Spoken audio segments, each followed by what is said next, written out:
Let's talk about writing some correspondence or letters. Sometimes just being in someone's company is quite enough without any talking at all. But yet, we don't want to have any regrets when someone leaves us. After they're gone, whether they've passed away or moved on in some other way, sometimes we look at things that we wish we'd said. And so, right now, we're going to think about some reasons that we don't speak up and say what's in our hearts. Something does stop us, but what is that? Well, I think that when we're feeling emotional about somebody or about something going on, it stops right here in the throat. The words just won't come out. They make us cry or choke or something, and they get lodged in our throats, and we just push them back down and think, I'll tell them later, but not right now. And then sometimes it just becomes too late. So what happens? We give messages that aren't really complete. So here's the first one. We're going to look at how to say thank you.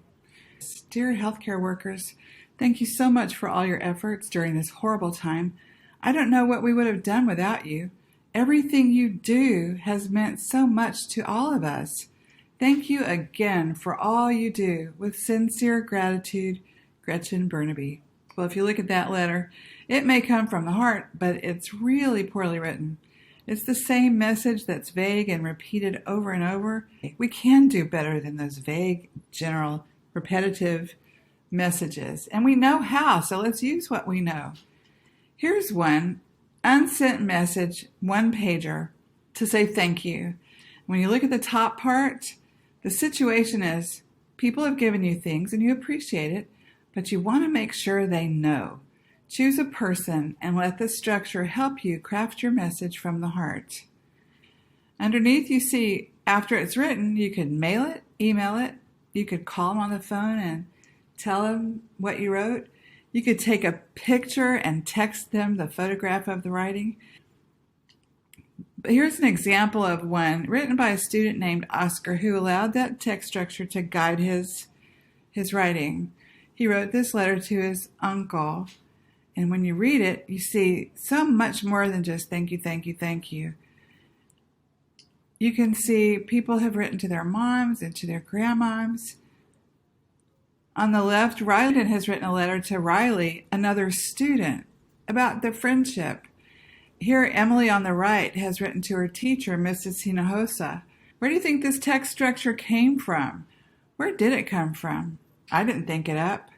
It came from something that I read where someone else was saying, not thank you, but no thank you.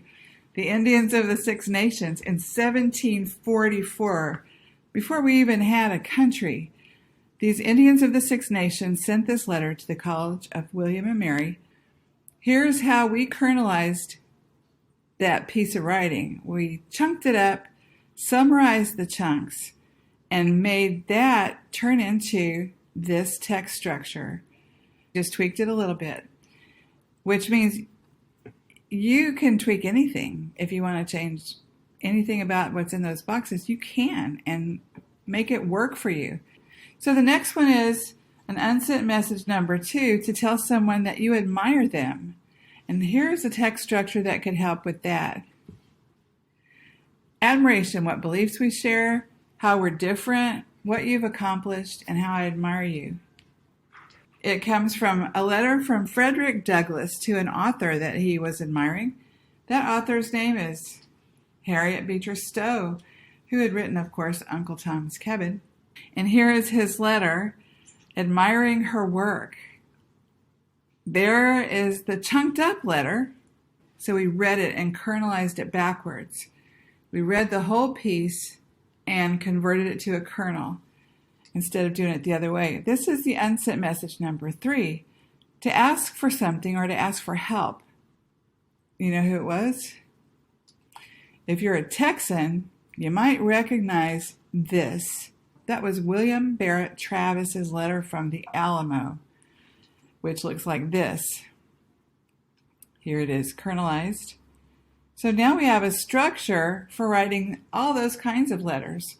But are these the only structures you could use for writing letters? Well, no. You could write a letter out of any structure as long as it's to somebody and it contains a message that you want to deliver. This is just a really good handy starter set because everybody admires people, thanks people, and needs help. Writing letters doesn't have to be a lost art because you know what? We're constantly getting kids to build their literacy skills. Well, sometimes we need to not think so much about building more and let them use the skills they have already built. Those literacy skills are for a purpose.